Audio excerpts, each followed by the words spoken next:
Olá pessoal, então mais uma vez sejam bem-vindos. Hoje chegamos aí à nossa última aula, né?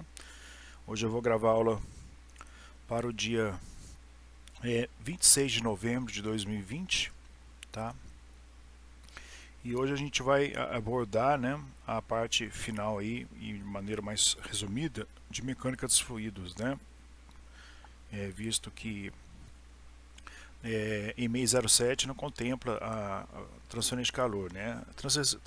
Os mecanismos de transferência de calor eles são abordados ali no início da termodinâmica, né? Como eu falei lá atrás, convecção, radiação, e condução, né? No dia primeiro, então hoje eu vou gravar a última aula de EMEI 07, eu vou abordar mecânicas fluidos, né? Eu já passei para vocês um estudo dirigido, eu vou mostrar aqui onde se encontra no livro do Franco Brunetti. No dia primeiro nós vamos tirar a dúvida, tá? Eu vou estar no dia primeiro, provavelmente eu vou estar sem internet de qualidade, tá? Então vou tentar fazer aí um bate-papo aí pelo celular, tá? No dia primeiro de dezembro, então vou tirar dúvidas ao vivo, tá? Aí caso eu tenha algum problema de conexão, aí vocês podem entrar em contato comigo no WhatsApp, né, o DDD 35 999 460777. No dia 3, né, a gente vai fazer a segunda prova de EMEI 07, segunda prova com consulta, tá? No dia 10, o dia 8 acho que é feriado, né? Deixa eu ver aqui.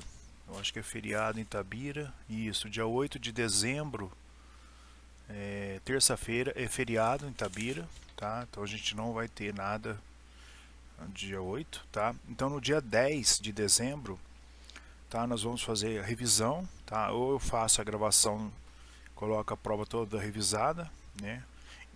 Independente para quem pedir, lógico, quem pedir, eu vou fazer a revisão em particular, com o docente. Mas independente de se houverem pedidos ou não, eu vou fazer a revisão no dia 10 de dezembro, no horário de aula, tá?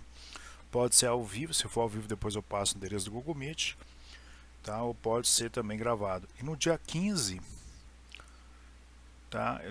O primeiro dia da semana de prova substitutiva, né, de 2020.2, começa no dia 15 e, portanto, no dia 15 de dezembro a gente faz a prova substitutiva para quem for ficar de EMEI 07, tá? Ok? Então, eu vou continuar abordando, né, em cima dessa referência que está escrito em inglês no livro do Franco Brunetti, né? Eu já passei para vocês aí, né? A gente vai dar uma pincelada aqui, falar um pouquinho dos conceitos básicos, né? Fazer uma introdução, né? E dos conceitos fundamentais, né? De algumas grandezas, né? Então praticamente a gente vai abordar aqui todo o capítulo 1 do livro Franco Brunetti. Não vamos ter tempo de abordar o capítulo 2, tá? Mas nós já falamos, calculamos um pouco aí, fizemos alguns exercícios, né? Fazendo cálculo da pressão, né? Alguns manômetros abertos, enfim, lá no início do curso, mas na prova eu não vou cobrar isso aqui, na segunda prova.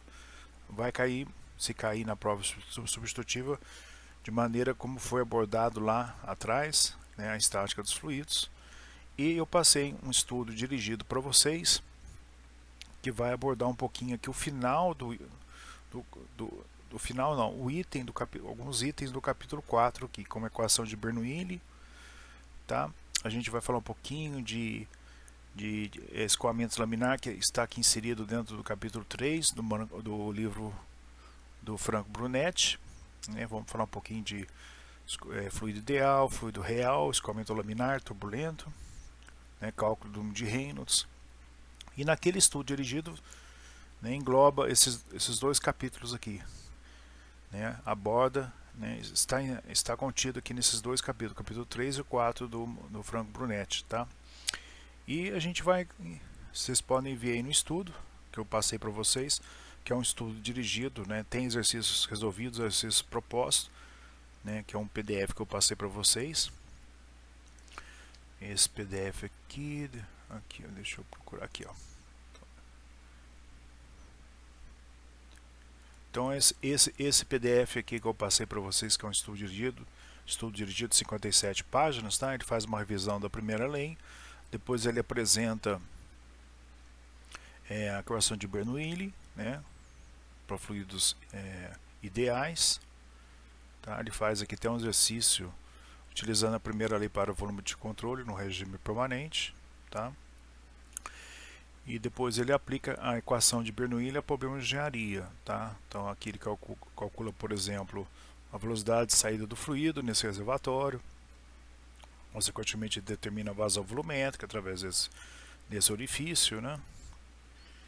Enfim, aí depois ele fala aqui mais para frente, né, de fluidos ideais, que estaria inserido aqui dentro do capítulo 3, tá?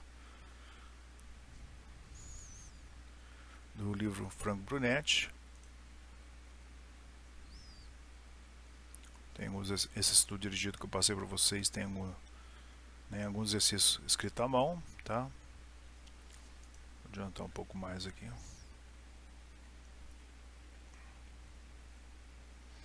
Depois ele dá uma pincelada. Essa parte aqui vai estar inserida dentro do capítulo 3, tá, do livro do Franco Brunetti, tá? Então fala de escoamentos ideal e real, né? Essa parte aqui da lei de Newton para a viscosidade eu vou começar a abordar hoje com vocês, tá? Tem já aqui uma parte. Aqui tem as classificações dos fluidos, né? Os tipos de escoamento, laminar e turbulento, tá? Que depois vocês vão dar uma lida aí. Alguns exercícios resolvidos, né? Okay. E depois ele aborda aqui, né, cálculo de perda de carga distribuída e localizada, tá? É um assunto legal, gostoso de lidar com esse assunto aqui. Nós fazemos, né, uma prática em laboratório lá em MEI 08, que a gente aborda o cálculo de perda, faz o cálculo de perda de carga localizada e não distribuída. Em Itajubá nós temos uma bancada que faz o cálculo de perda distribuída, né, numa tubulação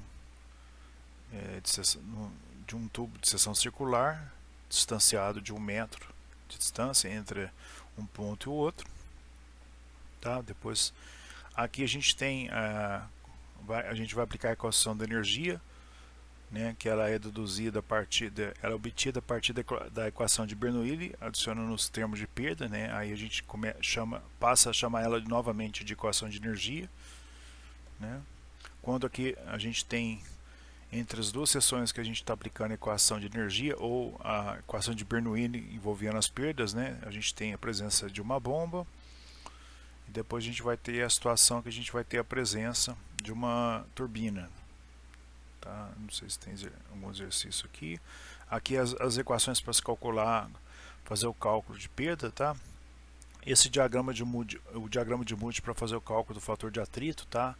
Vocês vão achar aí, quem não achar, eu passo depois, mas vocês vão achar no livro do Frank White de Mecânica dos Fluidos. Então aqui está uma versão melhor dele, né? Aqui eu tenho o fator de atrito, aqui embaixo escala logaritma, o número de reinos, aqui é a rugosidade relativa, tá? Depois vocês vão ler o estudo e vocês vão entender, tá? A resolução aqui ela não ficou muito boa, né? Por causa de ser xerox, tá? Alguns exercícios também resolvidos, tá? Novamente aqui o diagrama de Moody, enfim, tá? Então aqui a gente calcula o que acontece no escoamento, né, devido a essa perda de carga que ocorre no escoamento de um fluido dentro de uma tubulação. Essa perda de carga ela está influenciada diretamente por diversos fatores, como o diâmetro, a rugosidade do fluido, né, e por aí vai. Vocês vão ler aí, vocês vão ver. Então aqui é um resumo, né, que a perda de carga que ocorre no escoamento do fluido, ela ocorre devido às perdas de carga distribuídas e as perdas de cargas localizadas, né? Tá. Então eu deixei isso aqui como estudo dirigido. Evidentemente, né, as dúvidas que surgirem a gente vai discutir lá no dia 1º de dezembro, na aula do tipo Tira Dúvida ao vivo, tá? E também no fórum, né, vocês podem colocar essas dúvidas no fórum também. Aqui alguns exercícios propostos, tá? Não precisa entregar esses exercícios, tá? Alguns já tem a resposta, tá? São exercícios bastante simples, tá? Vocês vão resolver aí. Aqui eu vou calcular a minha equação de energia, que é a minha equação de Bernoulli, que inclui as perdas, né? Onde eu tenho entre a seção 1 que eu vou aplicar e a seção 2 que eu vou aplicar a minha equação de Bernoulli com as perdas incluídas, né? Eu tenho aqui uma bomba, tá? E aqui depois eu tenho uma turbina, a mesma coisa, só que eu tenho turbina, tá? Então, essa parte aqui, né, ela vai estar inserida aqui no capítulo 4 do livro do Franco Brunetti. Tá? Então, vocês podem ver aqui a equação da energia para um fluido real e a minha equação, entre aspas, que não seria uma equação da energia, mas é uma equação da energia que não considera as perdas, que a gente chama de equação de Bernoulli. Tá? Então, está no capítulo 4. A parte que fala de escoamentos laminar e turbulento, tá? Vocês vão encontrar no livro do Franco Brunetti, no capítulo 3. O capítulo 2 a gente não vai abordar, né? Infelizmente não deu tempo.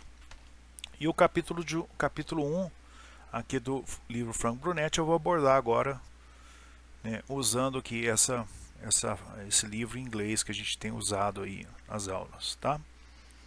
Tá, ok? Então, vamos começar hoje então a aula, repito, dia 26 de novembro, nossa última aula. Tá? E essa aula que eu estou fazendo aqui em vídeo, ela vai e deve ser complementada com esse estudo dirigido que eu já passei para vocês lerem, tá? Tentarem resolver os exercícios, tá?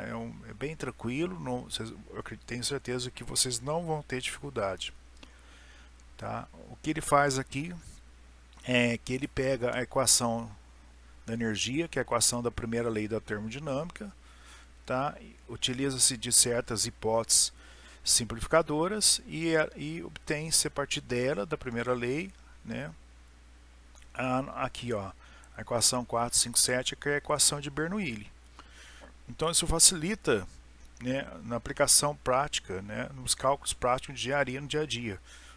Mas muitos vão perguntar, se eu utilizo certas hipóteses simplificadoras, né, meus resultados deixarão de ser reais, evidentemente.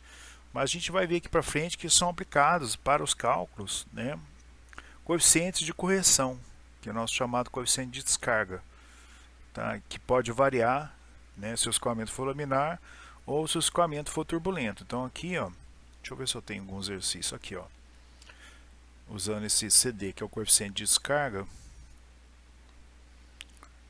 Deixa eu ver assim, aqui, ó. Então aqui vocês vão ler mais ou menos na página 11, tá?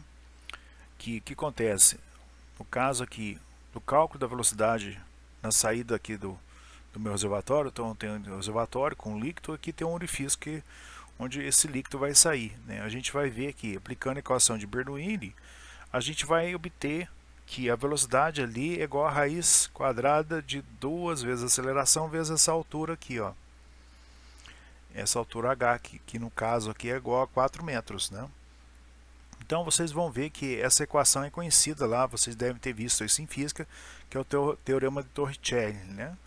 E nós vamos observar que essa velocidade é uma velocidade ideal, não é uma velocidade real, porque eu utilizei para calcular essa velocidade a equação de Bernoulli. E a equação de Bernoulli, ela foi obtida adotando certas hipóteses simplificadoras a partir da primeira lei da termodinâmica, né? Então aqui, para corrigir esse problema, a gente usa o que a gente chama aqui, como falei, o coeficiente de descarga, tá? CD, tá? Então ele vai de acordo com o tipo de escoamento, né? Se o escoamento é laminar ou turbulento, você vai utilizar um certo valor para fazer a correção dessa velocidade ou vazão. Aqui no caso, como eu estou multiplicando pela área do orifício, eu já tenho o V aqui, na verdade é a minha vazão volumétrica em metro cubo por segundo, tá? Então eu vou deixar para vocês aí dar uma estudada e a gente mais para frente vamos tirar as respectivas dúvidas. Bom, vamos falar então o que é fluido, né? Para falar de maneira vaga, né? O fluido é um estado da matéria no qual escoa, né? Do ponto de vista da mecânica dos fluidos, né, todos os assuntos são divididos em dois estados, um é sólido e outro é fluido. Consequentemente, né, ambos, líquido e gases, né, são denominados como fluido, né? Então o fluido é definido como aquele que é continuamente aplicado uma tensão tangencial e este começa a deformar continuamente enquanto que a tensão de cisalhamento é aplicada. Então vamos, deixa eu abrir aqui onde que está o meu aqui. Então o que acontece? Peraí, vamos lá. Então quando eu tenho, por exemplo, aqui eu tenho o desenho de um escoamento, né? De uma cavidade, de uma seção onde está passando um fluido. Na parte de baixo eu tenho uma parede que é fixa, evidentemente, e uma placa que está se movendo com uma certa velocidade U, né? À medida que essa placa se move, ela vai fazer, por condição de aderência aqui do escoamento que está próximo dela, vai fazer que o escoamento que está próximo dela se movimente em camadas. Devido à propriedade do fluido chamado viscosidade, né, ela vai fazer com que apareça certas tensões de cisalhamento entre as camadas fluídas, né? Consequentemente, a gente vai ter um perfil de velocidade dessa forma aqui, podendo ser dessa forma. Ou seja, próximo da parede, né, a gente vai ter meu y igual a zero, minha velocidade vai ser zero, pela condição de aderência, né? Então, a gente pode verificar isso em um experimento que não existe velocidade próxima à parede.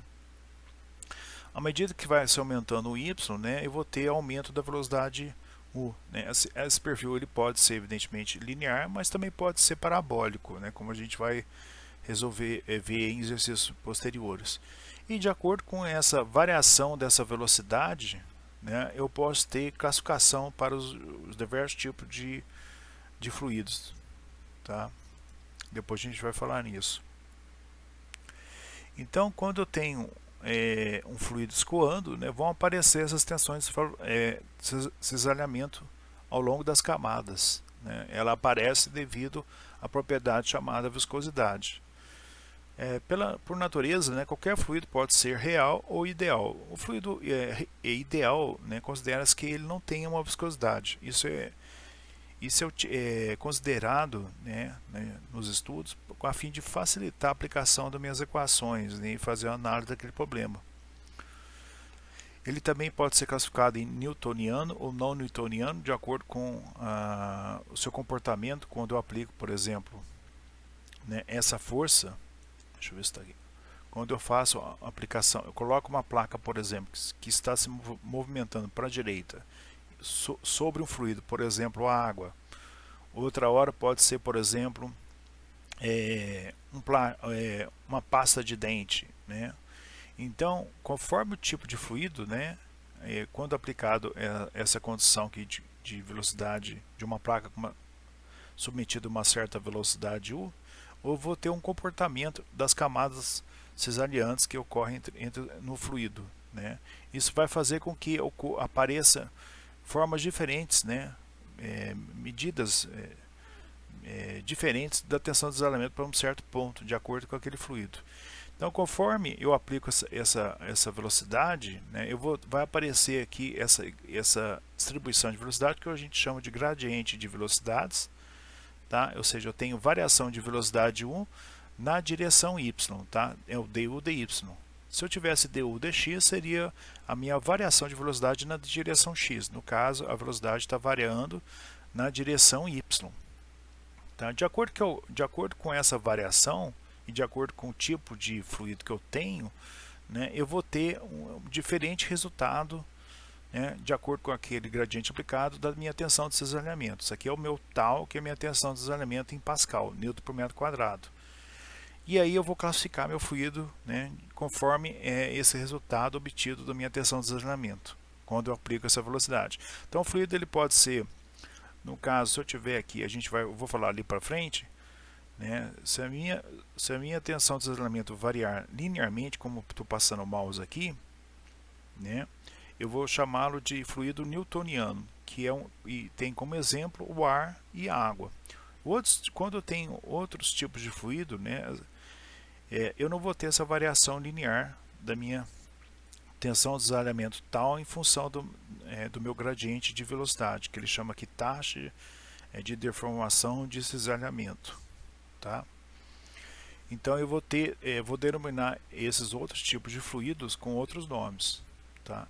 Então, nesse lado aqui, essa classificação ela não depende do tempo. Já nesse lado aqui, né, eu tenho fluidos que essa variação da minha tensão de desalinhamento, né, ela varia com o tempo. Então, nesse lado aqui, né, não varia com o tempo, né, só varia aqui com gradiente de velocidade. E nesse lado aqui varia com o tempo, né?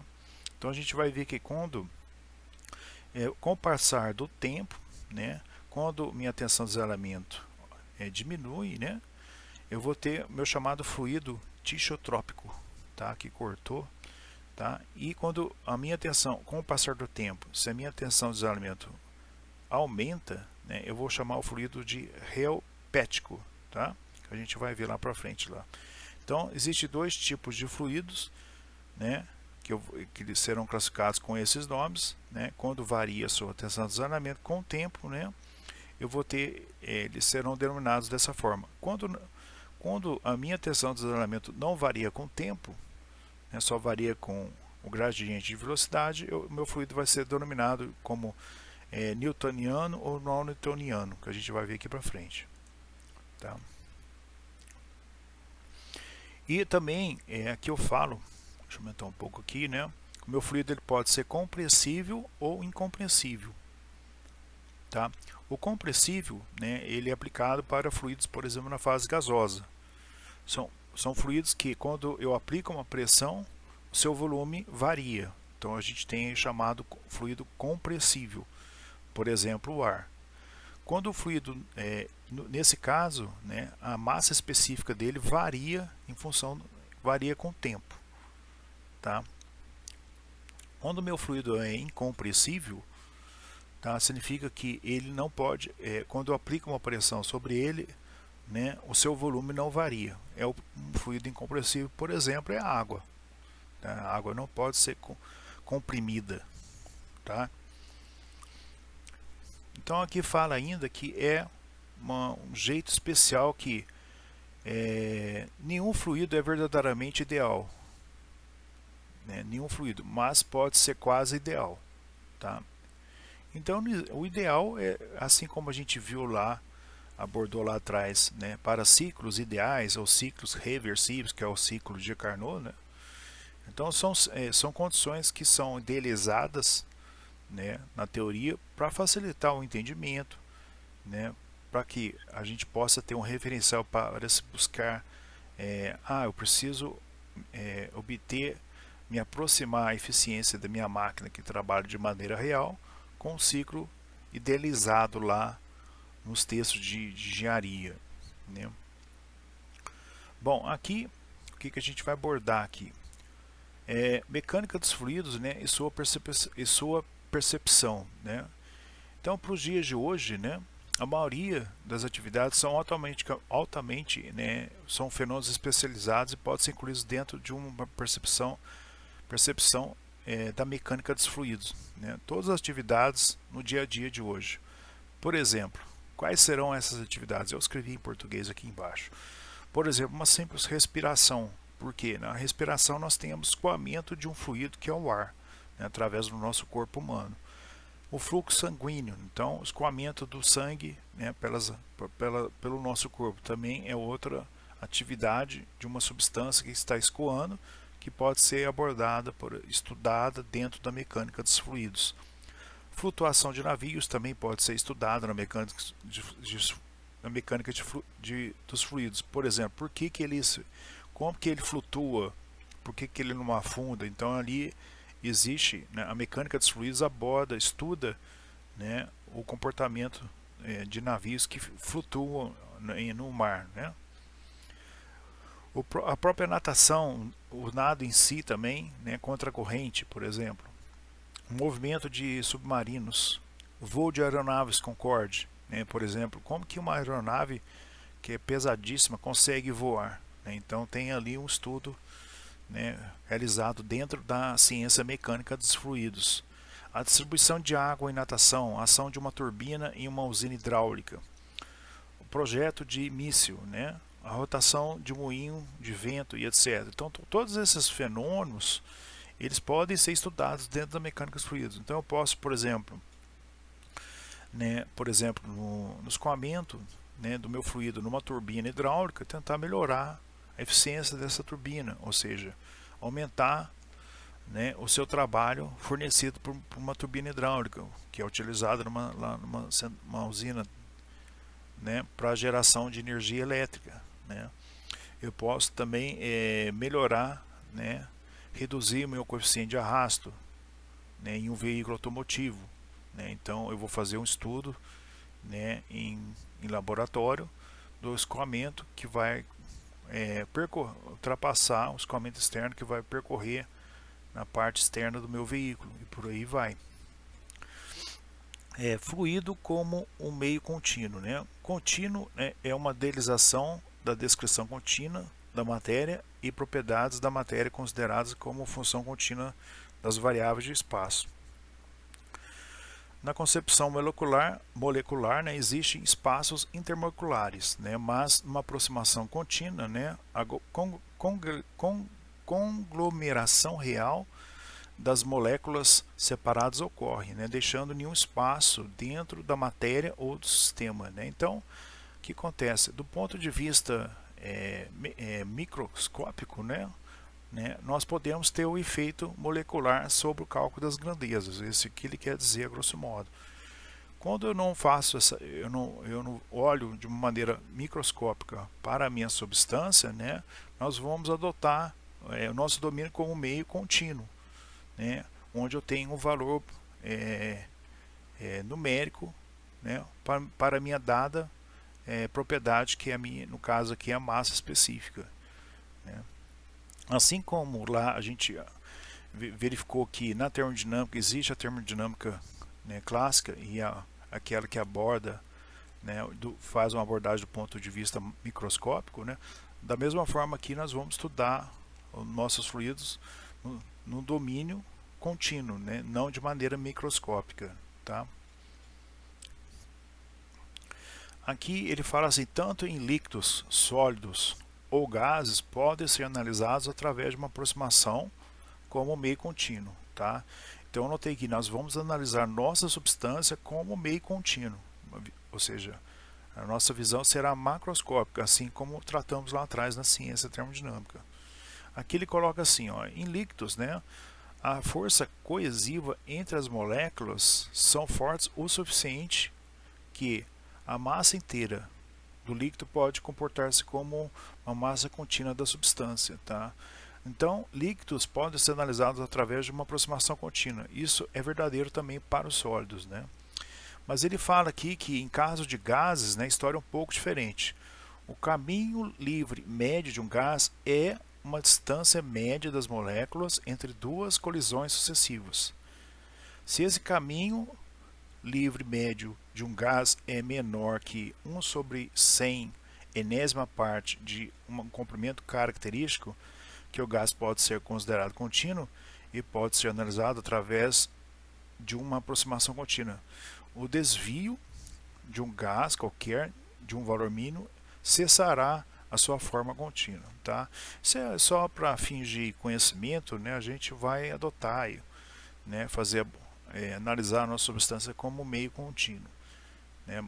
A gente vai fazer aqui considerar a gente vai fazer aqui para frente um exercício, né, abordando, né, esse caminho livre médio de um gás, tá? E aí vocês vão verificar lá o quanto que devido a essa distância, né, que ele considera, a gente vai verificar o que se interfere no cálculo, acho que da massa específica lá. A gente vai fazer um exercício abordando isso, tá? Propriedades do fluido, né? Existem algumas características de um fluido, né, no meio contínuo, independente do movimento do fluido. Essas características são denominadas de propriedades básicas de um fluido, né? Algumas propriedades são discutidas à frente, né? Então, isso aqui também vocês vão achar, né, no capítulo 1 aqui do livro do Frank Brunetti, que eu passei para vocês, tá? Então aqui vocês vão ter essas definições aí, tá? Para que vocês possam entender melhor e dar uma lida, né? ok? Aqui é a tensão de desalinhamento, ele fala, né? Faz exercício prático, tá? E aqui ele começa a falar da massa específica, peso específico, tá? Peso específico relativo, viscosidade cinemática, por aí vai. Densidade, né? Aqui tomar cuidado na tradução, né, dessa palavra no pé da letra, né, que na verdade ela significa massa específica. Então, se você pegar aí nos programas, por exemplo, eu trabalho com programa de engenharia nas minhas pesquisas, né, o density lá é massa específica, tá? O density a gente iria traduzir como densidade, mas densidade é uma relação de massa específica em função da massa específica da água a 4 graus Celsius, que tem valor igual a 1000. Tá? Então a densidade do fluido é definida como a massa pelo volume, tá? Por unidade do volume. Tá? Então a minha massa específica, ou density em inglês, é a massa específica pelo volume. Tá? O peso específico, né? O que é o peso específico? O peso específico ele pode ser dado pela força dividido pelo volume, tá? E se eu abrir aqui e falar que a minha força é massa vezes aceleração, né, dividido pelo volume, né, eu vou colocar aqui que a variação da minha massa pelo meu volume é a minha massa específica, tá? E eu vou chegar aqui, o meu peso específico ele pode ser calculado dessas duas formas, né? Ele pode ser calculado pela força dividido pelo volume, tá? Força aplicada, por exemplo, no meu sistema, dividido pelo seu volume, ou ele pode ser calculado pelo produto massa específica, a gente viu aqui, né? Rho, vezes a aceleração da gravidade. Tá? Então tem essas duas formas. O volume específico a gente já viu, né, lá na termodinâmica, né? O volume específico é o volume de um fluido pela sua massa, tá? E o inverso do volume específico, né? Se eu fizer o inverso do volume específico, eu tenho que é igual, né, a minha massa específica, né? Então, deixa eu anotar aqui que fica melhor aqui, quer ver? Deixa eu pegar aqui, tá? Então, o meu ρ, que é minha massa específica, é igual 1 pelo meu volume específico, tá? Da mesma forma aqui. Então, isso a gente viu lá também, lá em termodinâmica, tá? Então, se o volume específico é 1 sobre ρ, o ρ é igual a 1 sobre o volume específico, tá? Meu inverso. Aqui ele fala da gravidade específica, tá? A nossa gravidade específica aqui é a nossa densidade, que não é o density aqui, tá?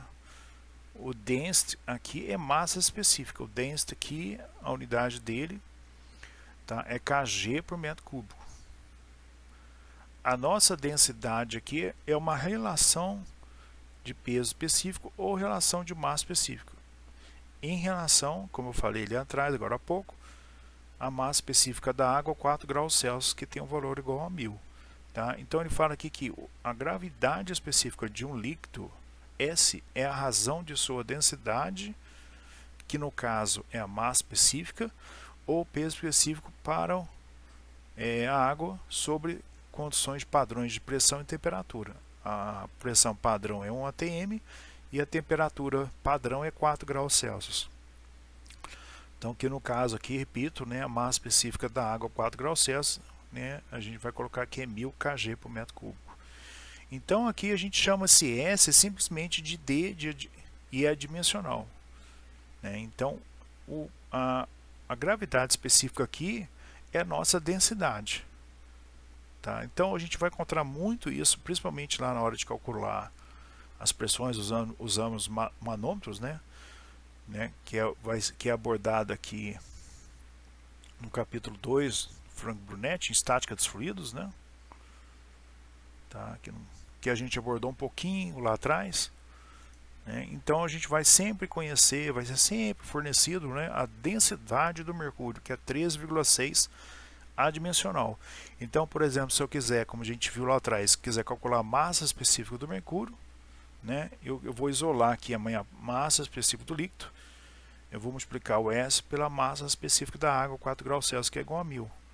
Então, isolando aqui a massa específica do líquido, que eu isolei aqui no caso aqui, eu estou querendo calcular a massa específica do mercúrio, que é a sua densidade do mercúrio, que é 13,6, que geralmente é dada né, os exercícios, né, geralmente fornece a densidade do fluido.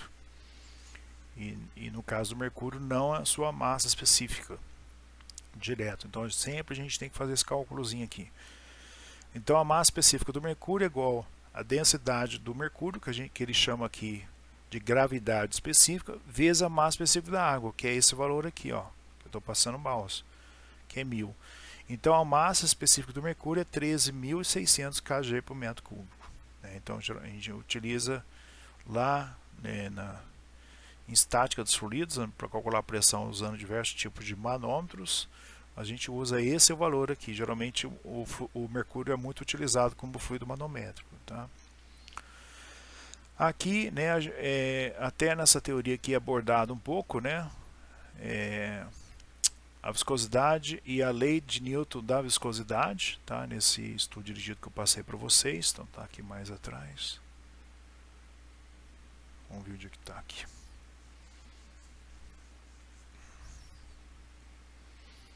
Deixa eu ver onde é que está.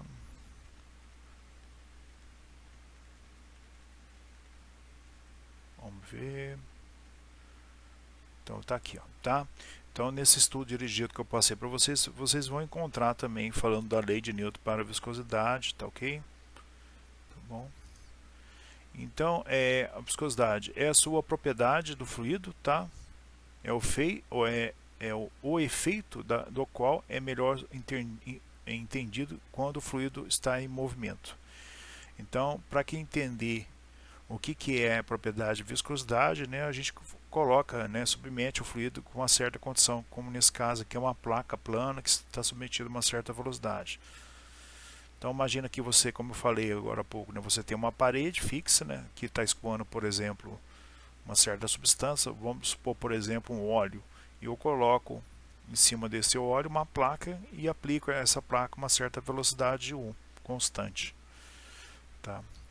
Então, no escoamento do fluido, né, começa a se movimentar, né, numa taxa de deformação proporcional à tensão de cisalhamento. Tá? Então, aqui vocês vão verificar que quando eu aplico essa velocidade, vai aparecer, né, uma tensão de cisalhamento entre as camadas fluidos. Tá? Então, eu vou deixar isso aqui para vocês darem uma lida aí, ó. Né? Então o que acontece aqui, ó, ele considera aqui uma certa deformação, tá? Ele chama que ele aplica aqui o tangente dessa deformação, né? Esse tangente da deformação, né, ele vai considerar aqui que houve uma velocidade no tempo, tá? Então se eu pegar aqui, aqui eu tenho uma pequena variação da velocidade metro por segundo. Se eu multiplicar pelo tempo, eu tenho aqui uma distância, né? Então, que está representada aqui, ó, onde eu estou passando o mouse, que é o meu cateto oposto do ângulo aqui de θ, né? Desse incremento de ângulo θ, né? Dividido aqui do meu valor infinitesimal y, né? Tá? Que é o meu cateto adjacente. Tá? Considerando o valor, um incremento, valor infinitesimal do ângulo θ, né, sendo muito pequeno, eu posso considerar que a minha tangente desse ângulo é praticamente o próprio ângulo, né? Tá? Com isso eu chego nessa definição aqui, que esse meu ângulo, né, onde eu dotei essa restrição aqui, né, para valores de ângulo pequeno, né, eu tenho essa relação aqui. Então eu tenho um certo comprimento, esse comprimento aqui por esse comprimento aqui. Tá? É o cateto oposto pelo cateto adjacente, né? No caso aqui, né, separando né, o meu valor infinitesimal desse ângulo θ, né, e jogando para cá o valor infinitesimal do tempo, vai me aparecer aqui que, né, essa variação infinitesimal do ângulo em função do tempo é igual ao meu gradiente de velocidades. O que é esse gradiente de velocidade, como eu expliquei, né? A minha variação da velocidade que eu tenho, tá? Que no caso está na direção horizontal, variando na direção vertical, que é o dy. Né? Então é o gradiente de velocidade na direção y, tá? Esse du sobre dy. Tá? Então eu tenho que, né, ele fala que, ele parte do princípio que a minha tensão de cisalhamento, né, ela é proporcional à variação desse ângulo, né, tá? Desse ângulo infinitesimal, né, pelo tempo, né? Então, de acordo com essa velocidade aqui, eu vou ter uma certa variação, né? Então, aqui o que acontece? Eu vou substituir, né, esse termo por esse daqui, que é o meu gradiente de velocidade nessa expressão aqui. Então, eu vou chegar com isso, né, ainda assim eu tenho que a minha tensão de desalinhamento ainda vai ser proporcional ao meu gradiente de velocidade. E essa proporcionalidade, né, ela é retirada utilizando-se uma constante, né, que a gente chama de viscosidade absoluta ou dinâmica, μ. Tá? Então eu vou chegar aqui que a minha tensão de desalinhamento, né, que aparece nas camadas fluídas, ela é igual à minha viscosidade dinâmica ou absoluta vezes o meu gradiente de velocidade. Tá? Na mecânica dos fluidos, né, nossa concentração foca na distribuição de velocidade, né, na figura 1.2b. Tá? Então, à medida que eu vou, de acordo com esse valor de velocidade aplicado à minha placa, que está apoiada sobre o fluido, né, eu posso ter um perfil de velocidades ao longo de y. Esse perfil ele pode ser linear ou parabólico. Isso vai depender, né, também da minha substância que se encontra aqui, né, seja ela água, ou uma argila, ou sangue, por aí vai.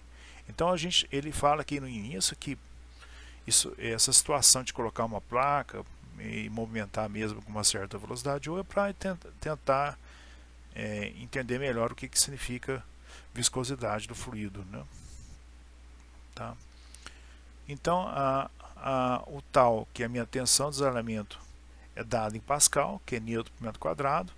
A viscosidade dinâmica ou absoluta, ela é dada em Pascal vezes segundo, que também tem a mesma unidade, tá, de kg por metro por segundo ao quadrado, Pascal vezes segundo, né?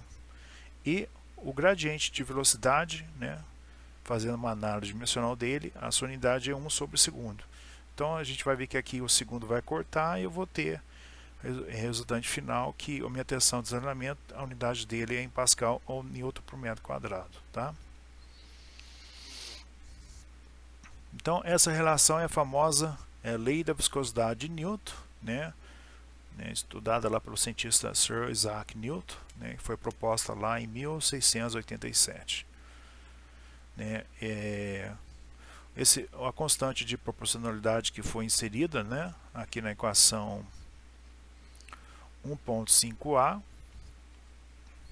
né, é denominada de coeficiente de viscosidade, né, ou coeficiente de viscosidade dinâmica. Tá? Aqui está cinética, mas é dinâmica, tá bom?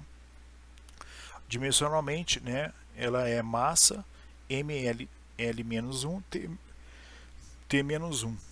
Tá? Então a viscosidade, esse mu, né, ele pode ser Pascal vezes segundo ou kg dividido tudo por metro vezes segundo. Tá? Então se eu abrir aqui a unidade Pascal, eu vou chegar nessa unidade aqui que a gente chama de unidade base no sistema internacional. Tá? A relação da viscosidade cinemática, que é metro quadrado por segundo, se a gente pegar a nossa viscosidade absoluta dividir pela massa específica, né, a gente vai obter o que a gente chama de a nossa viscosidade cinemática Ni. Tá? Classificação dos fluidos, né? Então fluidos newtonianos e não newtonianos. Então, de acordo, né, com essa variação aqui do meu perfil de velocidades, né? Ou seja, a gente vai ter um tipo de classificação, né? Então deixa eu vir aqui primeiro nessas duas figuras. Então, por exemplo, se eu tenho o ar e a água, quando eu aplico aquela gradiente de velocidades, que é a minha plaquinha lá que está com uma certa velocidade, né? O comportamento, a variação, né, da minha tensão de desalinhamento vai ser linear, dado por essa curva reta aqui, ó, essa reta aqui, ó, tá? Com outros fluidos, né, não vai acontecer essa variação linear, como acontece para a água e para o ar, que é um fluido newtoniano. Então eu vou ter minhas diversas classificações, tá, que a gente resumiu aqui. Então, para os fluidos, aqui eu coloco, vamos ler aqui, ó. O fluido no qual obedece à lei de Newton de viscosidade é chamado de fluido newtoniano, exemplo, ar e água.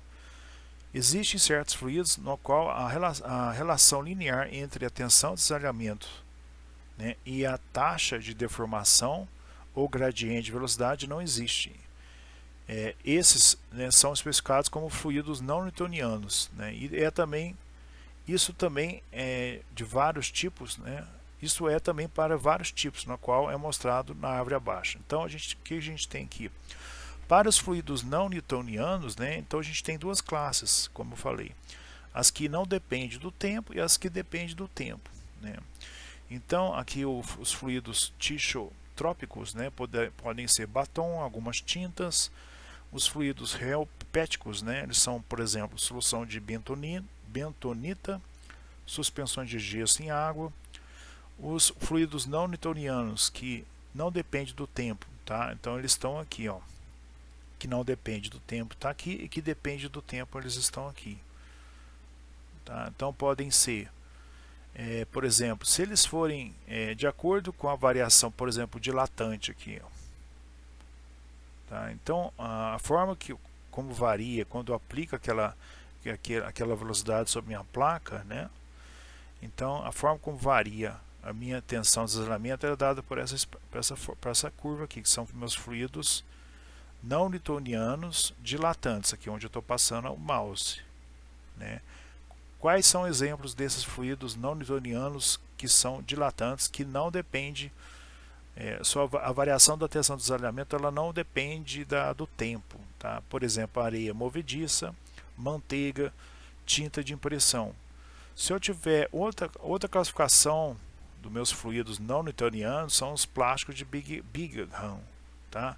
Por exemplo, lodo de esgoto, lama de perfuração, tá? Esses tipos de fluido eles estão aqui, ó, que são plástico de Bingham. O plástico de Bingham, eles precisam de uma produção de tensão, um certo valor, para que eu possa ter variação da minha tensão de desalinhamento, né? Então, eles precisam dessa produção de tensão inicial aqui, tá? Então, quando eu começo a aplicar o meu gradiente de velocidade, se eu tiver esse tipo de fluidos, né, então ele não vai ter um certo valor de tensão nula, e sim já um pré-valor estabelecido da tensão de desalinhamento. Então, esses tipos de fluido que tem esse comportamento aqui, né, são, como eu falei, lodo de esgoto e lama de perfuração.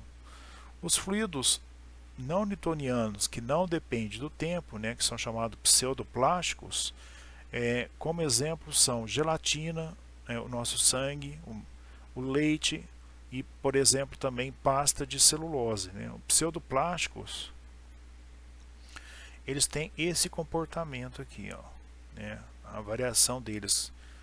Quando eu vario meu gradiente de velocidade, a variação da tensão de desalinhamento está dessa forma aqui, ó, tá? Bom, aqui então eu tenho, né, um modelo de lei de potência pode ser descrito para ambos os fluidos newtonianos e não newtonianos. Eles criaram essa lei da potência, assim, uma expressão, né? Tá? Então, só para relembrar aqui, para meus fluidos newtonianos, né, por exemplo, o ar e a água, né, a minha tensão de desalinhamento é igual à viscosidade dinâmica vezes o gradiente de velocidade. Tá? Então, eles criaram essa expressão geral, né, e quando eu tenho n igual a 1 e b igual a 0, né, eu tenho que meu fluido é newtoniano. Tá? Então, o A aqui vai representar a minha viscosidade absoluta, correto? Quando eu tenho n maior que 1, ou n menor que 1, tá? Ou n igual a 1 e b diferente de 0, eu vou ter aqui que a gente chama dos meus fluidos não newtonianos, tá? Que não depende do tempo. Tá, ok? Então aqui, ó, vocês podem observar que aqui todos aqui esses tipos de fluidos de 1 a 4, eles não dependem do tempo. Aqui, né, esse livro colocou separado, né, os fluidos tixotrópicos, né, é um tipo especial de fluido não newtoniano, no qual mostra um aumento na viscosidade aparente com o tempo. Tá? Então ele coloca batom, algumas tintas, etc. Então aqui o tixotrópico, né, o que acontece? Se eu tirar ele de um recipiente fechado, expor ele ao meio ambiente, ao ar, né, o que acontece? Com o passar do tempo, a sua tensão de desalinhamento vai cair, mas a sua viscosidade vai aumentar com o passar do tempo. Então vai variar a sua viscosidade desse tipo de fluido. Tá? Isso é uma condição da física dele. E ao contrário acontece com os fluidos reopéticos, né? À medida que com o passar do tempo a sua tensão de desalinhamento aumenta naturalmente, né? E a sua viscosidade ela diminui. Tá? Imagina então, por exemplo, se eu pegar uma cola líquida, que existe hoje muitas dessas colas líquidas, né? Colocar ela em cima de uma mesa e deixar ali. Então, com o passar do tempo, naturalmente a sua viscosidade vai alterar e a sua tensão de desalinhamento vai alterar, né? Se essa cola líquida puder recair nesses dois tipos de fluidos, como reopédico ou tixotrópico, então a gente vai ter esse comportamento dessa curva aqui. E os demais, né, ele chama aqui de fluidos comuns. Tá? Então é mais para a gente ter o conhecimento. Né? Então geralmente a gente trabalha, né, mais com fluido newtoniano. Tá? Que, como eu falei, podem ser o ar ou a água. Então há necessidade de saber em qual tipo de fluido que a gente está trabalhando, que eu posso ter diferentes. Você pode pensar assim, né? Deixa eu abrir aqui, onde é que está aqui. Então, dependendo do tipo de escoamento, né, eu posso, né, ter uma diferente perda de carga, né? Então posso ter comportamentos diferentes, né? Então isso deve ser levado em consideração nos cálculos de areia. Porque, por exemplo, se eu precisar, por exemplo, transportar um fluido dessa seção aqui, né, de um ponto, deixa eu abrir aqui a figura original, aqui. Então, supondo, ele não está deixando eu, vamos ver aqui, abrir como, não está deixando, né? Vamos ver lá, aqui.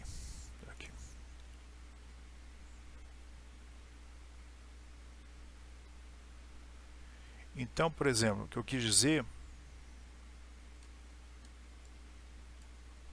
vamos ver aqui, peraí. Bom, não está deixando. Então, se eu tiver aqui, por exemplo, eu tenho aqui um escoamento, né, um canal, né, e eu quero transportar um fluido aqui da minha seção 1, tá, até a minha seção 2. Supondo que essa distância aqui sejam, vamos supor, 50 quilômetros, né? Então eu preciso, né, no meu estudo termodinâmico, né, nos cálculos de areia, né, saber qual o tipo de fluido que vai ser sendo transportado.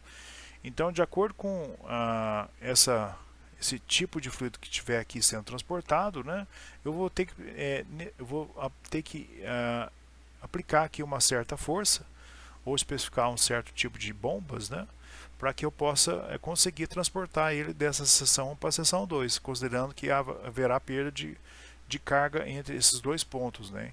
Então é importante para o engenheiro saber que tipo de fluido tem, porque ele vai ser influenciado, né, ele vai estar redigido, né, por essa condição aqui, né. Então a tensão de desalinhamento que ocorre entre as camadas fluidas vai me proporcionar uma certa perda de carga, né, e essa perda de carga pode ser maior ou não, dependendo do tipo de fluido, né. Então isso é importante, né, que se saiba sobre isso, né. Só salvar aqui. Ok. Então, falando de fluidos reais e fluidos ideais, né? Assim como a gente fez lá em termodinâmica, né? A gente pode classificar um ciclo como ideal, que é o ciclo que não tem perdas, que a gente considera como ciclo reversível, né? Onde foi criado lá o ciclo de Carnot, né? Com o objetivo de idealizar. Não, nosso objetivo é sempre, a meta nossa é tentar aproximar a nossa eficiência real do nosso equipamento ao ciclo termodinâmico, né, de um ciclo de potência de Carnot e por aí vai.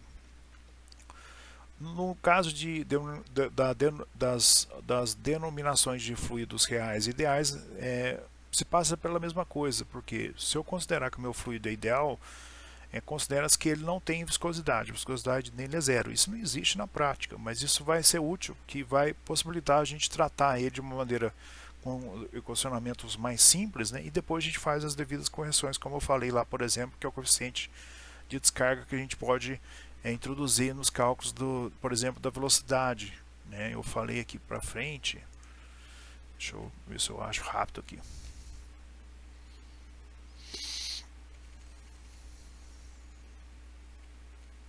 Então eu falei aqui que aplicando, né? Não sei se eu vou achar rápido aqui, né? Tá tudo nada. Não, acho que não tá aqui não. Deixa eu ver se eu acho ele mais para trás aqui.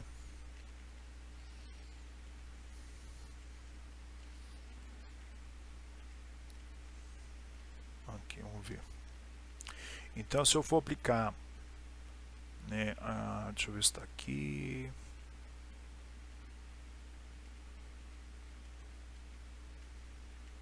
Aqui, vamos ver. Não sei se eu vou achar fácil aqui, pessoal. Vamos ver. Eu acabei de falar aqui.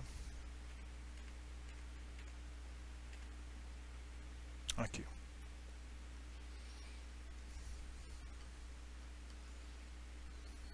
Não, ainda não. Aqui tem, ótimo, achei. Então, por exemplo, quando eu aplico, considero que o meu fluido não tem viscosidade, quando eu apliquei aqui a minha equação de Bernoulli, ela adota, né, que o meu fluido para mim obter a minha equação de Bernoulli a partir da primeira lei da termodinâmica, né, eu utilizo diversas hipóteses simplificadoras. Uma delas considera que meu fluido é ideal, né, então ele não tem perdas. Então, quando eu vou calcular depois, por exemplo, né, utilizando aqui um dispositivo para calcular a vazão volumétrica desse escoamento nessa tubulação, quando vocês forem estudar aí, vocês vão entender, a gente vai obter um resultado não real. Então, nesse caso, a gente utiliza esse coeficiente de descarga, né, para poder fazer essa correção, que é obtido de maneira experimental. Né. Então, esse coeficiente de descarga, se o escoamento for turbulento, ele vai ter um certo valor. Se ele for escoamento baixíssimo, os dados que serão classificados como escoamento laminar, ele vai ter outro valor. Tá? Então, aqui, da mesma forma, acontece para a classificação de um fluido real como ideal. Aqui ele fala assim que todos os fluidos no qual nós encontramos no nosso dia a dia, nossas atividades do dia a dia, podem ter alguma viscosidade. Alguns deles têm a propriedade de compressibilidade, que é aquela propriedade que eu falei que o meu fluido pode, quando eu aplico, por exemplo, uma pressão sobre o mesmo, né, ele pode variar o seu volume, que é o caso do ar. Né. Esses são fluidos reais. A fim de alcançar simplificações em várias teorias de fluidos, algumas vezes é assumido se comportar como fluido sem viscosidade em visto, tá? que é um fluido sem viscosidade, invícido, né, ou sem viscosidade e incompressível. Então, o fluido sem viscosidade considera que como se ele não tivesse viscosidade realmente nenhuma. Então, você a princípio não poderia transportar ele, né, sem colocando a mínima força possível para que ele pudesse ser escoado numa tubulação. E o fluido incompressível é aquele que não pode ser comprimido, né, no caso do ar, né? Então é uma consideração, uma hipótese simplificadora também do meu problema, né? Qualquer fluido sem viscosidade, invícido, incompressível, né, é um fluido ideal, né? Mas na realidade não existe nenhum fluido ideal, assim como lá, né, nos ciclos termodinâmicos, lá uns ciclos reversíveis, né, que a gente utilizava lá para poder classificar o meu ciclo, né, ou o ciclo de potência, ou o ciclo de refrigeração, como ciclos reversíveis, né, que a gente classificou os mesmos, como, por exemplo, como ciclo de Carnot, né. Aqui módulo em massa de elasticidade e compressibilidade, tá? O módulo em massa de elasticidade é definido como a razão, tá, da tensão volumétrica sobre a deformação volumétrica, tá? Então esse módulo em massa de elasticidade, né, é a relação da tensão volumétrica pela deformação volumétrica, tá? Então, se a gente for fazer a análise aqui, né, é a minha variação da pressão, que é Newton por metro quadrado, dividido por minha variação do volume, dividido pelo volume. Então, fazendo uma análise aqui, né, o meu módulo em massa de elasticidade e compressibilidade é dado em Pascal, 1 Newton por metro quadrado. Porque aqui eu cancelo metro cúbico por metro cúbico e me resulta apenas em Pascal, tá? A gente viu que a massa de uma substância, né, ela pode ser dada pelo produto da massa específica vezes o volume, tá? Então a massa eu tenho ela dada em kg, a massa específica é dada em kg por metro cúbico e o volume em metro cúbico, né? Então corto, eu tenho que kg igual a kg. Se eu diferenciar essa expressão, eu chego aqui, né, diferencial de produto, né? Eu chego nessa expressão aqui, visto que eu não vou ter, né, variação da minha massa, tá? Se eu for considerar meu sistema fechado, tá ok? Então, eu vou chegar nessa expressão aqui, ó, tá? Isolando essas duas partes, né, e separando o volume da massa específica, né, eu vou chegar aqui nessa relação de volume com relação de pressão, tá? E sabendo que o módulo em massa de elasticidade, né, é a variação infinitesimal da pressão pela variação infinitesimal do volume sobre volume, né, eu vou fazer essa substituição aqui, ó, né? Então eu vou substituir dp sobre ρ nessa parte de baixo aqui, ó. Então quando eu faço substituo essa expressão aqui, ó, tá? Eu vou chegar aqui no meu módulo em massa de elasticidade, a variação o diferencial da pressão sobre o diferencial da massa específica sobre a massa específica, tá? Então eu vou chegar aqui, meu módulo é dado por essa expressão aqui, tá? O módulo em massa de elasticidade é dimensionalmente expresso, né, na forma MLT por essa maneira, e os seus valores, né, para água e ar, né, na pressão atmosférica, para a água é 2000 megapascal e para o ar é 0,101 megapascal, tá? A compressibilidade K, o coeficiente de compressibilidade, é definido, né, como o inverso, tá, do meu módulo em massa de elasticidade I, né? Então o K é 1 sobre o I, tá ok? A propriedade de compressibilidade é usualmente referida ao contexto de gases, tá? Dimensionalmente ela é dada por essa expressão aqui, tem um erro aqui, tá? É m-1l T elevado a 1, não a menos 2, tá? Relembrando lá a equação para gás perfeito, PV igual a mRT, ou pode ser dado também Se eu passar a massa para cá, eu tenho a pressão vezes o volume específico igual a constante particular do gás vezes a temperatura absoluta, tá? Eu sei que o volume específico é igual a 1 sobre a massa específica, né? Então eu posso chegar nessa expressão aqui, né? E isolando P sobre ρ, eu chego aqui, ó, para processo isotérmico. Tá? Então a partir daqui eu passo o ρ para baixo, né? E eu vou ter que, para um processo isotérmico, né, eu vou ter essa expressão aqui. Então a pressão sobre a massa específica é igual a uma constante. Tá? Não confundir que lá o fator de compressibilidade é essa relação aqui, tá? Da pressão versus o volume específico dividido pela constante particular do gás vezes a temperatura absoluta, tá? Do gás. Então, para um processo isotérmico, né, considerando meu fluido como na fase gasosa, tá? E diferenciando essa expressão, eu vou chegar nessa expressão aqui, ó, tá? Então, se eu for diferenciar aqui, eu vou ter que dP sobre dρ é igual a uma constante. Só que essa constante aqui é igual a P sobre ρ. Tá? Então, ok. Eu vou multiplicar tudo isso aqui por ρ em ambos os lados. Tá? E o que eu tenho? Da definição, né, do E, né, que é o meu módulo em massa de elasticidade, tá? Eu vou ter aqui, né, essa expressão aqui, ó, eu vou substituir, ela é igual a P sobre ρ, eu vou substituir essa expressão aqui por P sobre ρ na equação do E, tá? Eu vou chegar aqui então, para um processo isotérmico, o meu módulo em massa de elasticidade é apenas a pressão em Pascal. Tá? Então eu peguei, né, aqui da minha equação de estado para gás perfeito, né, considerando o processo isotérmico, eu fiz uma diferenciação, né, e utilizando a equação do módulo E, né, eu substituí esse termo aqui por esse daqui, que é P sobre ρ.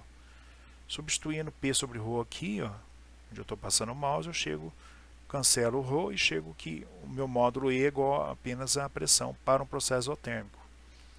Para um processo isoentrópico, né, eu tenho que a seguinte relação acontece para um processo onde não está em variação da entropia, né, ou um processo adiabático, né, onde eu tenho que relação pressão vezes volume, né, vai aparecer aqui a minha constante adiabática é igual a uma constante.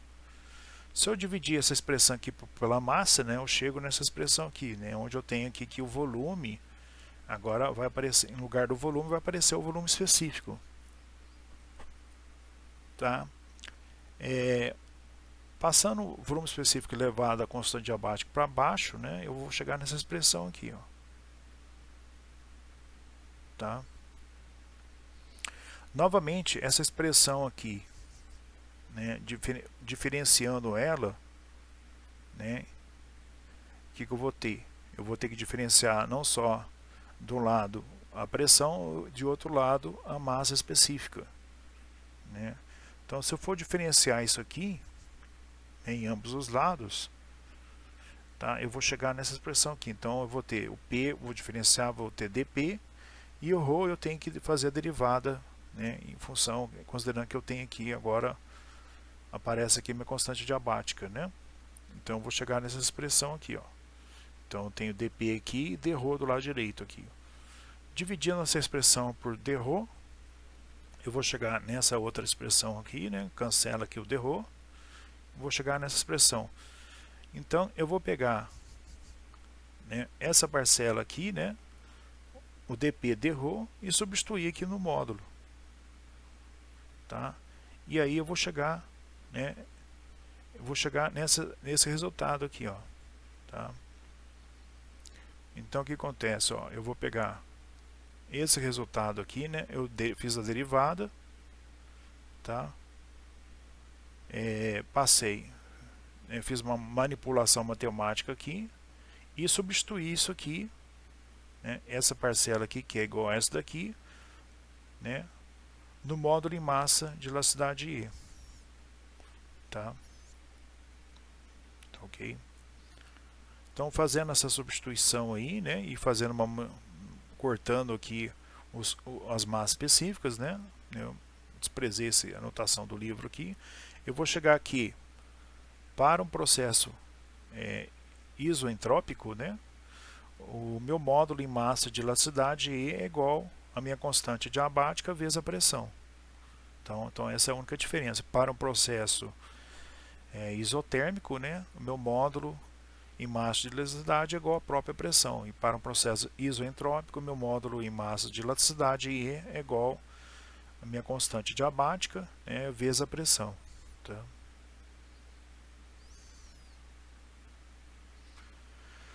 Aqui, né, eu estou colocando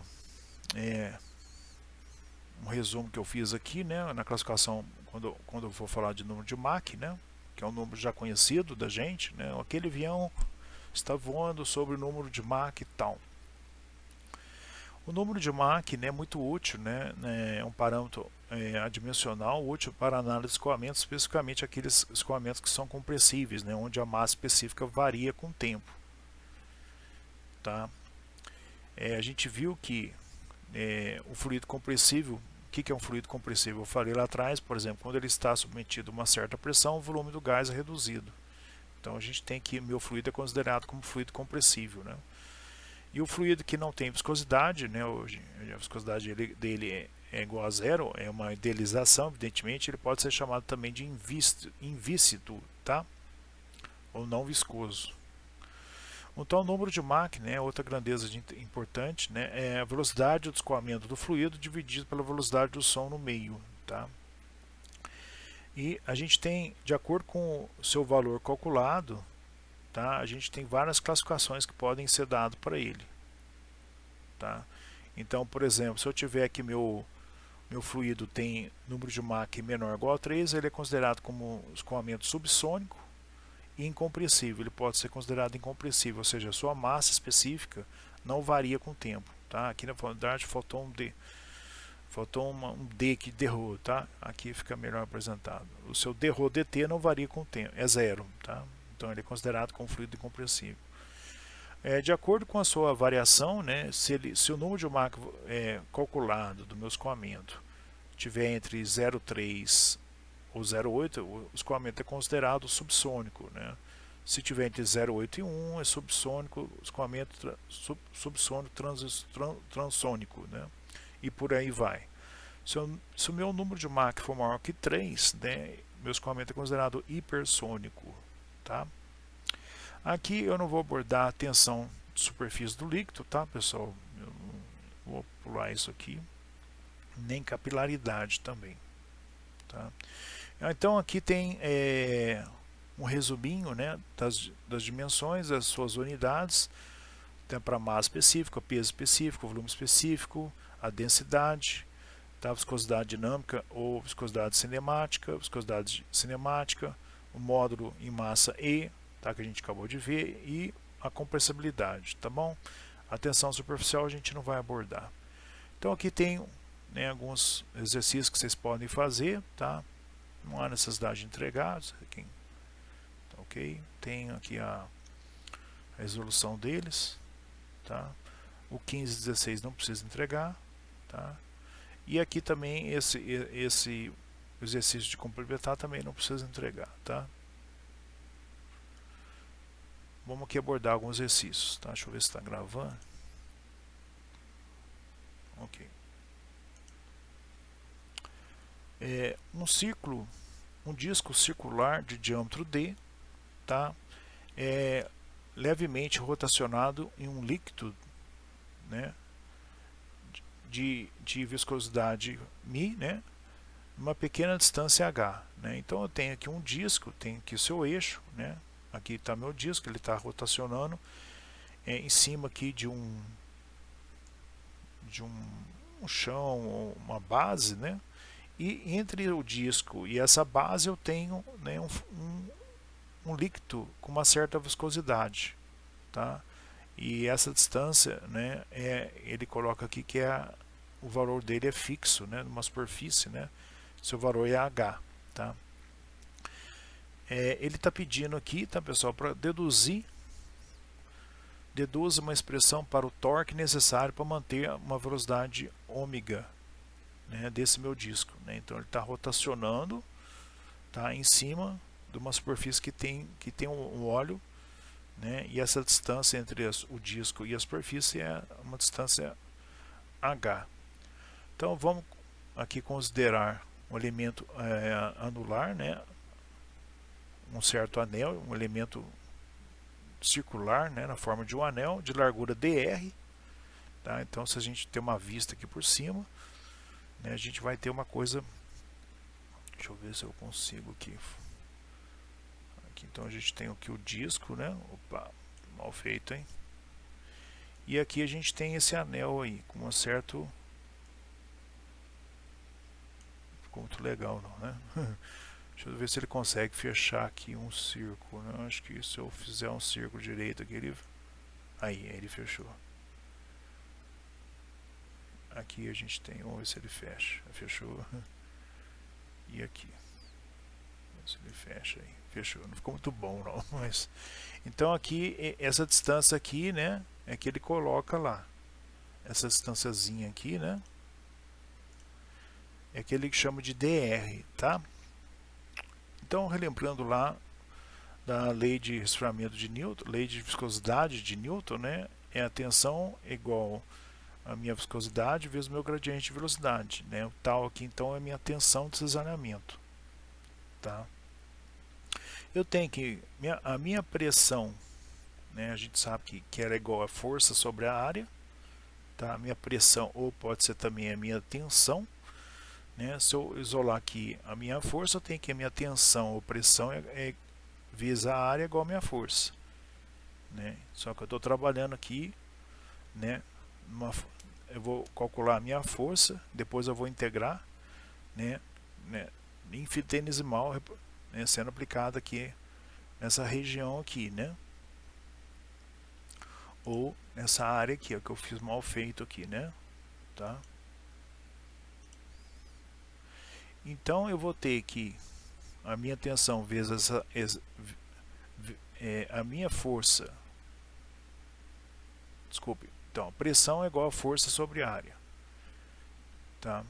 Então a minha força, né, a minha força é igual a minha tensão vezes a área. Então eu coloquei aqui, ó, tá? Então, ok. A minha tensão de isolamento, né, eu tenho ela aqui em cima, tá? E a área, tá? Eu tenho aqui essa área aqui, né? O comprimento é 2πr, né? Se eu percorrer todo 2π, né? Ou 360 graus, tá? E para calcular a área, né, eu vou usar aqui o meu raio infinitesimal, dr, né? Então eu vou ter que minha área aqui, né, é 2πr vezes dr, tá? Trabalhando em valores infinitesimais, tá? Na verdade aqui é um título, né? Faltou dois pontinhos aqui, né? Tá? Então da relação pressão igual a força sobre área, né? A força infinitesimal é minha pressão ou tensão, tal, vezes a área, né? Tá? O torque, né? Para me calcular o torque produzido, né, eu tenho que ter um braço, né, que ele chama aqui de R, tá? Esse braço aqui que ele mede, ele está apontando até o meu dr infinitesimal, no meu círculo com raio infinitesimal dr, né, tá? Então, novamente pegando o resultado anterior, tá, e multiplicando por R, eu vou chegar que o meu torque infinitesimal é dado por essa expressão aqui. A sua unidade é Newton vezes metro. Tá? Aqui ele fala o seguinte, que tal que H é muito pequeno, né, a distribuição de velocidade pode ser considerada linear, né? Então a distribuição de velocidade que eu tenho, né, da minha superfície que é fixa, né, até o meu disco que está se movendo, né, ele considera que é linear. Então, o gradiente de velocidades, então du, dy, né, e da lei de de viscosidade de Newton, né, pode ser obtida dessa fórmula aqui. Então a minha velocidade, né, é igual ao raio vezes a minha velocidade angular, né? A gente sabe que a velocidade é igual a velocidade angular vezes o raio, né? E o valor infinitesimal dy pode ser dado por h, né? Então, substituindo esses valores, né, aqui em cima, a gente vai chegar nessa expressão, tá? E a partir dessa expressão aqui, para mim calcular, ele está pedindo para deduzir uma expressão por torque, tá? Então a gente vai ter que fazer uma integral, tá? Então eu vou integrar, né, de 0 a r, ok? Tá? E não de 0 a diâmetro, porque eu vou calcular o torque, né, que é aplicado no eixo aqui, né? Então a aplicação do torque ele vai servir, ele tem que ser feito diâmetro dividido por 2, tá? Então, passando a integral em ambos os lados, eu vou integrar o torque de 0 ao diâmetro dividido por 2, tá? E eu vou integrar aqui o r também de 0 ao diâmetro por 2, né? Eu vou chegar aqui nessa expressão aqui. Então, é uma integral do tipo R3 dr, né? Então, o resultado é R4 sobre 4. Né? Passando os limites, vou chegar aqui nessa expressão. Então, eu tenho uma função aqui que é o torque em função do raio R. Tá? O exercício número 2. Tá? Um fluido tem... Deixa eu ver só se está gravando. Okay. Um fluido tem uma viscosidade, né, de 0,048 Pascal vezes segundo, tá, pessoal? E a sua densidade é igual a 0,913, que ele chama aí de gravidade específica, né? Então, o escoamento do fluido sobre uma chapa, uma superfície sólida plana, né, a velocidade no ponto 75, longe dessa superfície, é 1,125, né? Então, ele pede para calcular a tensão de desalamento, né, do contorno da superfície nos pontos a partir, né, do contorno da superfície para os pontos 25, 50 e 75, longe dessa superfície de contorno, que é a superfície fixa, né? Então eu tenho aqui que ele chama de boundary surface, que é a superfície fixa, né?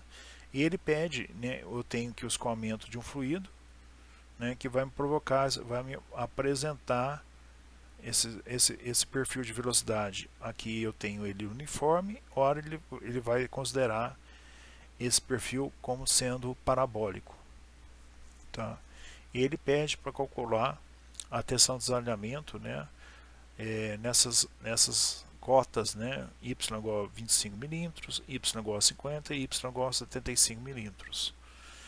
E ele pede para calcular essa tensão, né, ora considerando o meu perfil, meu gradiente de velocidade, né, dado por uma reta linear e ora dado por um perfil parabólico, né? Então, como é que a gente vai fazer isso? Então, resumindo aqui, né, ele pede na letra I, né, considerar a distribuição de velocidade linear e na letra 2 considerar a distribuição de velocidade parabólica, né? Então ele pede, resumindo, qual o valor da tensão de desalinhamento em Pascal para essas três cotas de y, para esses três valores de y, tá? Tanto considerando perfil linear como perfil de velocidade parabólico. Então, se a gente for calcular no item para distribuição linear, né, eu tenho que, ele falou que eu tenho essa velocidade para a cota de 75 milímetros, né? Ele deu a viscosidade dinâmica, ele deu, ela é constante, né? E deu a densidade, meu fluido, tá? Que é 0,913, é um valor adimensional, tá? Então, se eu for calcular meu gradiente de velocidade, né, como ele já deu esse valor para 75 milímetros, né, eu vou obter que é igual a 15, tá? Então, para a altura, né, para y igual a 75 milímetros, a minha velocidade é 1,125 metros por segundo, né? Então, se eu tiver, se ele dando essa condição aqui, eu consigo calcular diretamente meu gradiente de velocidade, que é meu du dy dv dy, né? Tá? Que é igual a 15, né? A unidade disso é 1 sobre segundo. Né? Como ele deu a viscosidade dinâmica, né? Que é 0,048, né? Multiplicando por 15, aqui eu tenho então o meu resultado final da minha tensão de desalinhamento, né? Para a distribuição de velocidade linear para qualquer y. Tá? Então, se eu considerar minha distribuição de velocidade linear para qualquer y, né, a minha tensão de desalinhamento é igual a 0,75 Pascal. Tá? Então, ok. No caso, se eu for considerar uma distribuição parabólica, uma equação para distribuição parabólica, né, desse tipo aqui, então a velocidade v ou u, né, em função de a mais b em função de y e y2, né? Então eu preciso obter, calcular, né, minhas constantes a e b e c. Como é que eu faço isso? Né? Para calcular essa tensão de desalinhamento para a condição 2, onde meu perfil de velocidade tem uma distribuição parabólica, eu preciso das minhas condições de contorno para eliminar as constantes a, b e c. Tá? Então, na superfície fixa, né, eu tenho uma condição de contorno já automática, né, que eu tenho que para y igual a 0 e v igual a 0, ou seja, é uma condição de não deslizamento, né, ou seja, a velocidade, o meu fluido próximo na parede, né, a sua velocidade é nula, é igual a 0. Tá? Então, se eu jogar aqui essa condição, essa primeira condição de contorno aqui na minha expressão, eu já tiro que o a é igual a 0. Então já elimino a constante A. A segunda condição de contorno, eu tenho que para essa cota aqui, eu tenho que a minha velocidade é 1,125. Né? Então daqui, né, eu vou tirar, deixa eu ver o que ele faz aqui. Tá, eu vou ter essa expressão aqui. Tá? Então, ok. Então eu fiz a substituição, né, coloquei aqui os valores de y, né, e não consegui eliminar. Então eu tenho uma expressão aqui em função de b e c. Tá? A outra condição que eu posso obter, né, é eu derivar essa expressão de v em função de y, né, e substituir, obter o resultado para y igual a 0,075. Tá? E eu vou obter, né, essa expressão aqui, ó. Então eu vou substituir, derivar, tá? E vou substituir o y para 0,075, vou chegar nessa expressão aqui, tá? Então eu vou chegar a resolver um sistema onde eu tenho essa equação aqui, obtida para essa condição, e essa segunda equação para essa, né, condição de derivada de dv dy, né? Então, resolvendo aqui meu sistema linear, né, a calculadora HP resolve isso direto, né, eu tenho que B igual a 30 e C igual a menos 200. Tá?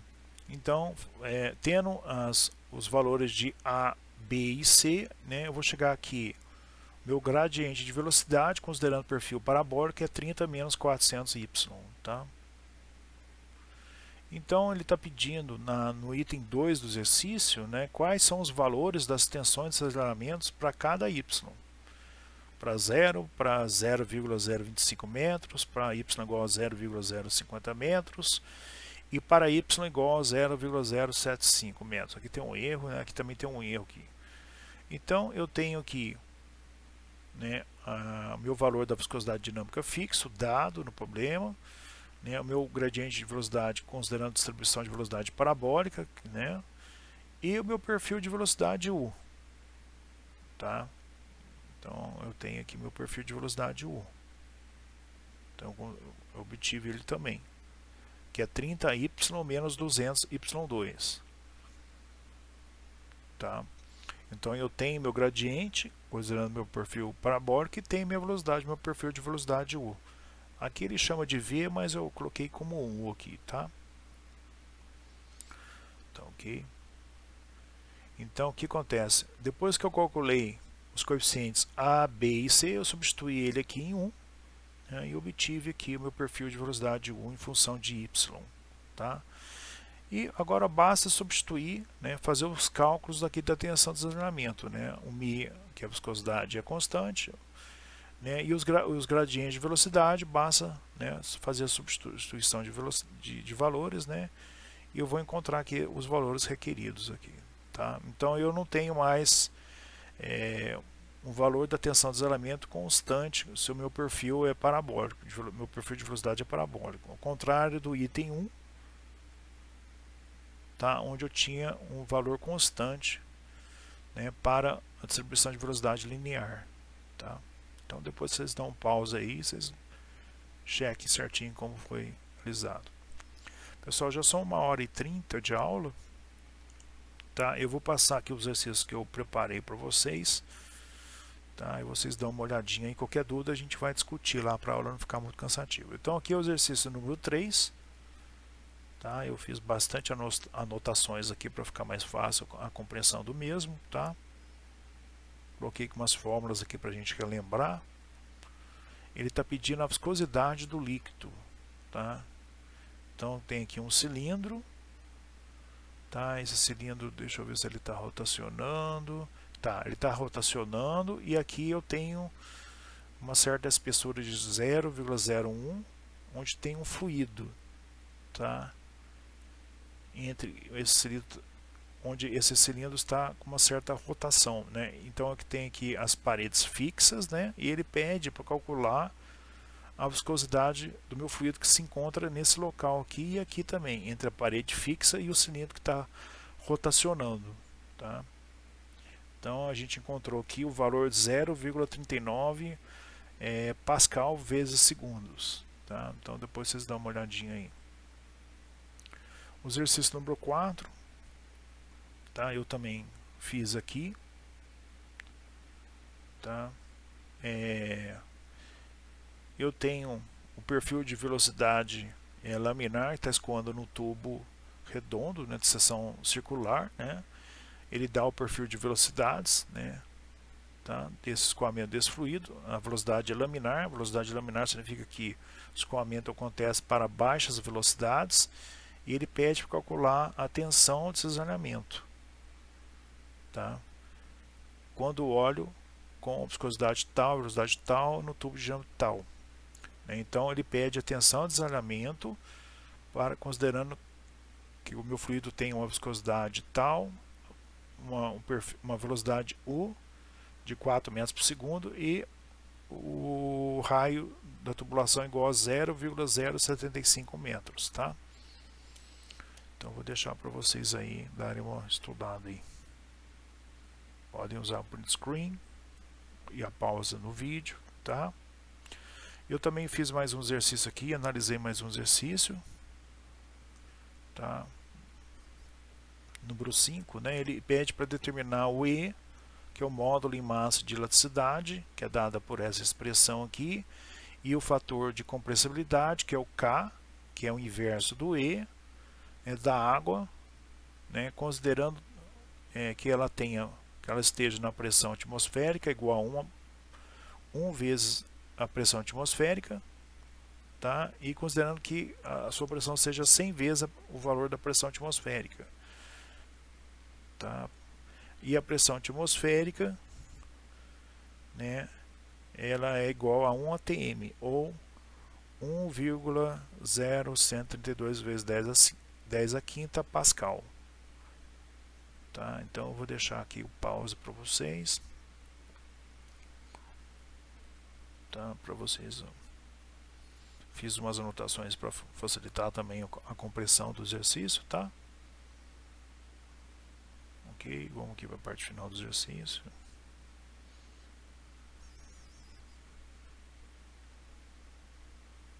Ok. Na verdade, aqui ele pede para calcular a pressão do meu fluido, considerando que ele que a sua pressão seja igual à pressão atmosférica e que a sua pressão seja 100 vezes a pressão atmosférica. Só que ele fez o cálculo aqui também para 10 vezes, tá?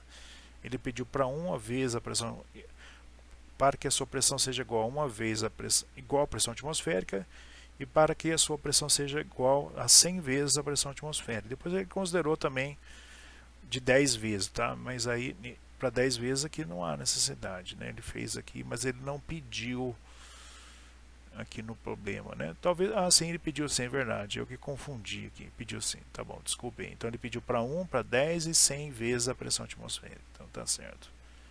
Eu que me confundi aqui. Então, ok, vou deixar para vocês aí estudarem. O 6 também eu fiz, o 6 é outro exercício pequeno, tá? Você tem um cilindro com de volume 0,35 de ar na temperatura de 50 e na pressão 276 kPa, né? O ar então é comprimido para um volume tal e assumindo a condição isotérmica, qual a pressão e o novo volume do módulo de elasticidade, né? No novo estado, e assumindo a condição isentrópica, qual a pressão e o novo módulo de elasticidade, né? Considerando nessa condição de processo isentrópico a constante diabática é igual a 1,4, tá? Exercício bem simples, tá? Então vou deixar para vocês aí. Então só relembrando lá, né, o meu módulo de elasticidade para o processo isotérmico é igual a pressão, para o processo isoentrópico o meu módulo de elasticidade é igual a minha constante diabática vezes a pressão, e o meu módulo de massa de elasticidade, Pascal, é igual a ρ vezes a variação da pressão pela variação da massa específica, tá? Tá ok. Então aqui eu tenho as condições iniciais, volume dado, temperatura dada, pressão dada, e ele é comprimido a um volume 2. Só que ele é comprimido de duas formas, né? Uma compressão isotérmica e uma compressão isoentrópica, né? Onde a entropia não varia. Okay. Usem o pause. Eu vou lá agora, acho que eu fiz mais um ainda. Então fiz 2, tá? Deixa eu ver. Eu fiz 2. Tá. Esse aqui que eu faço, ele é aquele que eu falei do caminho livre médio, né? Então o caminho livre médio de um gás ela é dada por essa expressão aqui. Então o caminho livre médio de um gás, lambda, dado em metros, é dado em 1,6 vezes a viscosidade dinâmica dividido pela massa específica, tudo, né, elevado a menos o meio da constante particular do gás vezes a temperatura absoluta, né? Então ele está perguntando, ele está pedindo, ache a massa específica do ar quando o livre caminho médio é igual a 10 milímetros. Então, quando esse valor aqui é igual a 10 milímetros, né? Então, ele dá as condições de temperatura, viscosidade absoluta e a constante R do gás, né? Que é o ar, que é 287. Tá? Então, de acordo com esse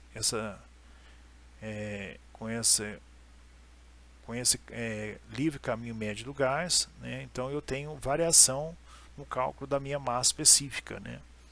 Tá? Então o valor obtido foi de 7,82 vezes 10 a menos 6. Tá? É um problema simples, só para a gente compreender, né?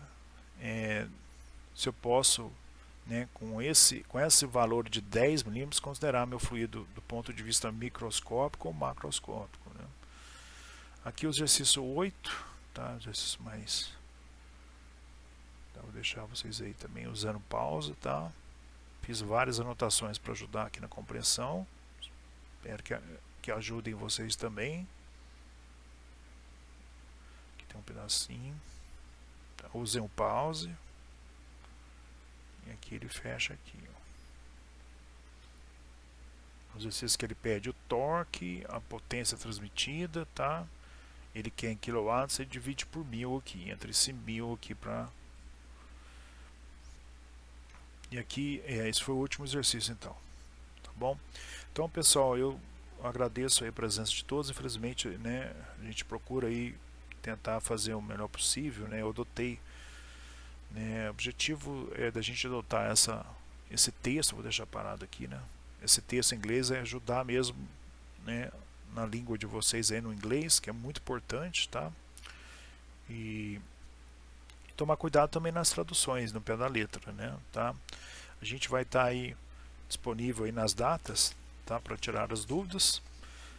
Tá, ok? Então eu encerro aqui a última aula de EMEI 07 do dia 26. Essa aula está sendo gravada para o dia 26 de novembro de 2020, tá? Repito, então, dia 1º de dezembro a gente vai tirar a dúvida ao vivo, dia 3 de dezembro, segunda prova com consulta, dia 10 de dezembro, revisão, vista. Provavelmente eu faço uma gravação, mas se vocês quiserem tirar alguma dúvida em grupo, sem problema nenhum, né? Todos também poderão, evidentemente, dentro das normas do NOINFEI, fazer o pedido de revisão no prof.emei07@gmail.com. E dia 15 de dezembro de 2020 a gente faz aí a prova substitutiva. Tá bom? Um abraço a todos. Obrigado por tudo, né? E espero ter contribuído aí um pouco aí que a gente sabe, né, com a formação de vocês para serão os futuros engenheiros do nosso Brasil, né? Um abraço. Tchau, tchau.